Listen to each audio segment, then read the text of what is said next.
একবার ভেবে দেখুন, একটা বিশাল টাওয়ার, সেখানে শত শত তলা আছে, আর প্রতিটা তলায় আটকে আছে 2জন করে মানুষ।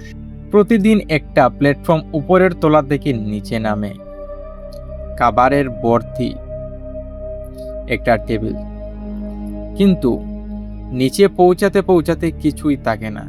আর সবচেয়ে ভয়ঙ্কর বিষয় হলো, আপনি জানেন না কাল আপনি কোন তলায় থাকবেন। আজ আপনি উপরে, কাল আপনি নিচেও হতে পারেন, আর নিচে মানেই ধীরে ধীরে মৃত্যু। এই সিনেমাটা শুধু একটা গল্প না, এটা আমাদের সমাজের এক ভয়ঙ্কর বাস্তবতা।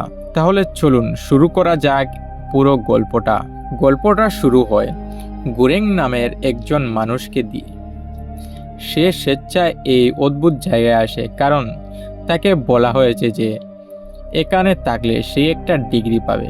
কিন্তু সে জানতোই না যে সে আসলে নিজের জীবনকে একটা ভয়ঙ্কর খেলায় ফেলে দিচ্ছে।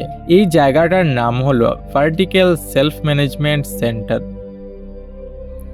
একটা বিশাল টাওয়ার যেখানে শত শত ফ্লোর আছে। প্রতিটা ফ্লোরে থাকে মাত্র 2জন মানুষ। মাঝখানে একটা বড় ফাঁকা জায়গা, আর সেখানে দিয়ে নামতে থাকে খাবারের প্ল্যাটফর্মটা, মানে টেবিলটা। প্রতিদিন সকালে একটা বড় টেবিল নানা রকম খাবার দিয়ে সাজানো।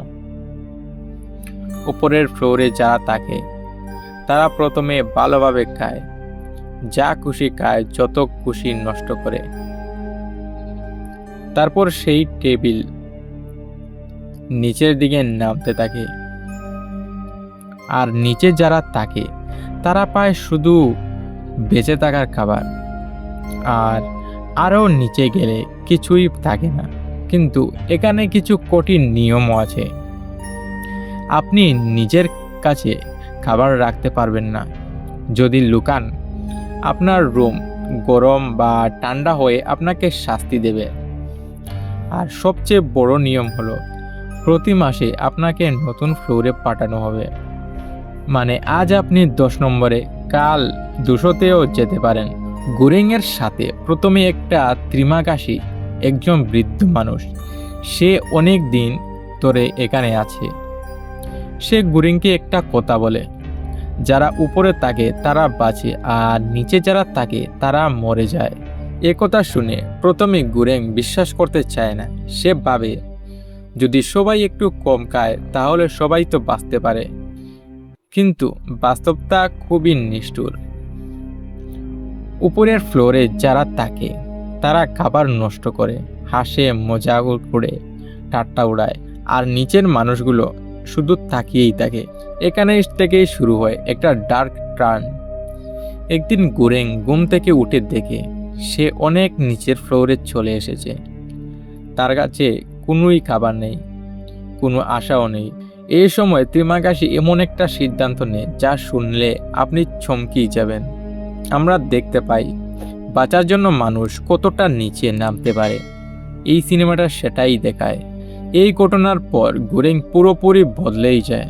সে বুঝতে পারে এই সিস্টেমটা খুবই অন্যায়জনক, কিন্তু কেউ এটা বদলাতেই চায় না। তখনই সে সিদ্ধান্ত নেয় যে সে নিচে নামবে আর খাবার সবার মধ্যে ভাগ করে দেবে। এরপর সে আরেকজনের সাথে মিলে প্ল্যাটফর্মে চড়ে নিচের দিকে যেতে শুরু করে। তারা যেতে যেতে একটা ফ্লোরে তারা থামে। কাউকে বলে, শুধু নিজের প্রয়োজন মতো খাও। তাদের এই কথা শুনে কেউ শুনে, আবার কেউ শুনে না। কেউ আবার আক্রমণও করে দেয়, কেউ ভয় পেয়ে যায়। তারপর শেষে একটা ছোট্ট মেয়ে খুঁজে পায়। এই মেয়েটা এই পুরো সিনেমার একটা প্রতীক। এরপর তারা সিদ্ধান্ত নেয় এই মেয়েটাকেই উপরে তারা পাঠাবে, কারণ এই মেয়েটাই আসল হলো মেসেজ। গুরেং নিজে উপরে যায় না, সে নিচেই থেমে যায় আর মেয়েটাকে উপরে উঠিয়ে দেয়।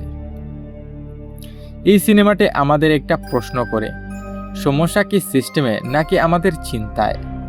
এই সিনেমাটি দেখে আপনার কি মনে হয় বন্ধুরা? কমেন্ট করে জানাবেন নিশ্চয়ই। ভিডিওটি ভালো লাগে লাইক করে দিবেন, আর সাবস্ক্রাইব করতে একদমই ভুলবেন না, কারণ এরকমই ভিডিও আমরা আমাদের চ্যানেলে নিয়ে আসি।